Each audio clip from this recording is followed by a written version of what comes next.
ग्रामीण भाषा में एक कहावत बहुत ज्यादा कहा जाता है, तू डार डार चलबो तो हम पात पात चले। और चिराग पासवान और पशुपति पारस की राजनीति जो है कुछ ऐसी ही चल रही है।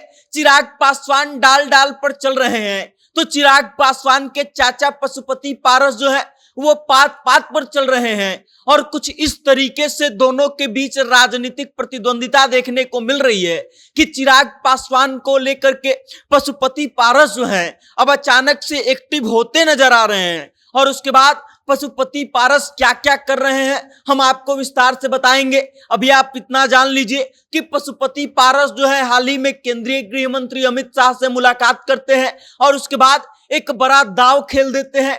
दांव ये कि अपनी पार्टी के प्रदेश कमेटी को भंग कर देते हैं।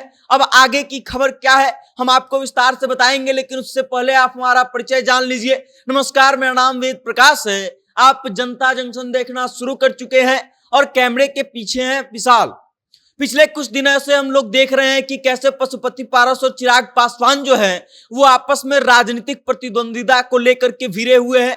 चिराग पासवान को जो है पहले ऑफिस कार्यालय आवंटन किया जाता है और वो कार्यालय वही था जिसमें पशुपति पारस का कार्यालय चल रहा था।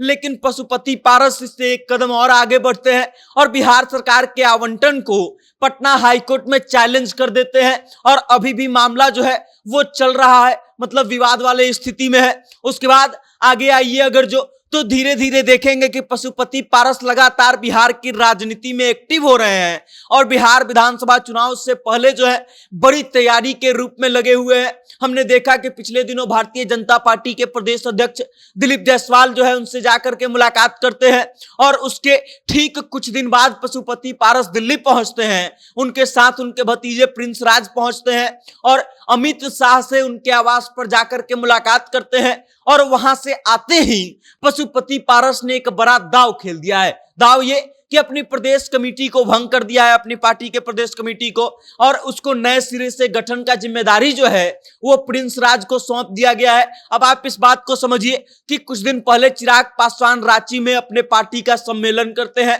और वहां पर उनको वापस से राष्ट्रीय अध्यक्ष चुन लिया जाता है। उसके बाद चिराग पासवान जो है अपनी पार्टी में कुछ बहुत ज्यादा बदलाव नहीं करते हैं, लेकिन पशुपति पारस ने अपनी पार्टी की प्रदेश कमेटी को पूरी तरीके से भंग कर दिया है और अब नए स्तर से नए तरीके से प्रिंस राज जो है प्रदेश कमेटी का गठन करेंगे। हो सकता है कि इसमें नए लोगों को मौका दिया जाएगा और इस कारण से हम ये बात कह रहे थे कि चिराग पासवान डाल डाल चल रहे हैं तो पशुपति पारस पात पात चल रहे हैं, क्योंकि चिराग पासवान जो कर रहे हैं पशुपति पारस हरदम उससे एक कदम आगे निकल जा रहे हैं। चिराग पासवान पिछले दिनों पासवानों के आरक्षण पर कुछ नहीं बोल रहे थे, जबकि पशुपति पारस जो हैं लगातार इस बात को लेकर के बिहार सरकार से मांग करते रहे कि पासवानों को 80% आरक्षण दिया जाना चाहिए। उसके अलावा कई चीजों पर हमने देखा है कि पशुपति पारस जो हैं वो चिराग पासवान से बिल्कुल अलग नजर आते हैं और उसके साथ ही भारतीय जनता पार्टी के बड़े बड़े नेताओं से जिस तरीके से वो मिल रहे हैं, लगता है कि बिहार विधानसभा चुनाव से पहले पशुपति पारस जो हैं खुद को साबित करने में लगे हुए हैं। हम इन्हें ये देखा था कि कैसे पिछली बार चिराग पासवान जो है लोकसभा चुनाव से पहले ठीक इसी तरीके से लगे हुए थे और इसका फायदा उनको मिला और शायद इसी कारण से पशुपति पारस अब सेम चीज कर रहे हैं जो चिराग पासवान पिछले कुछ महीनों और कुछ सालों में किए हैं। और पशुपति पारस भी हो सकता है कि चिराग पासवान के जैसा एक्टिव हो जाए और इस कारण से चिराग पासवान थोड़े से फीके पड़ने लगे। अब इस बात को आप समझ लीजिए कि एनडीए उसी व्यक्ति को मौका देगी जो एनडीए का अंदर रह करके एनडीए का विरोध ना करे, उसके अलावा सरकार का साथ दे, न कि सरकार के बातों का विरोध करने लगे पब्लिकली जाकर के।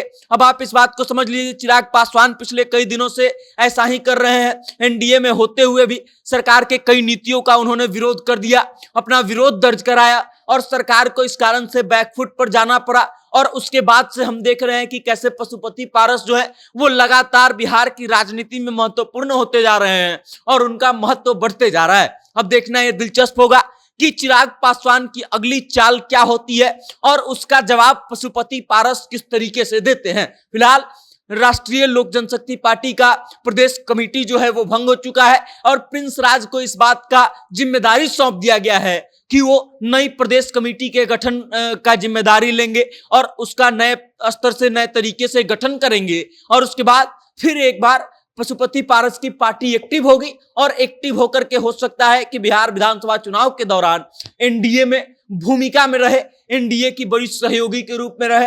अब आगे क्या होता है, इस पर जो कुछ अपडेट आता है हम आप तक लाएंगे, लेकिन तब तक आप हमारे साथ बने रहिए और देखते रहिए जनता जंक्शन। बहुत बहुत धन्यवाद।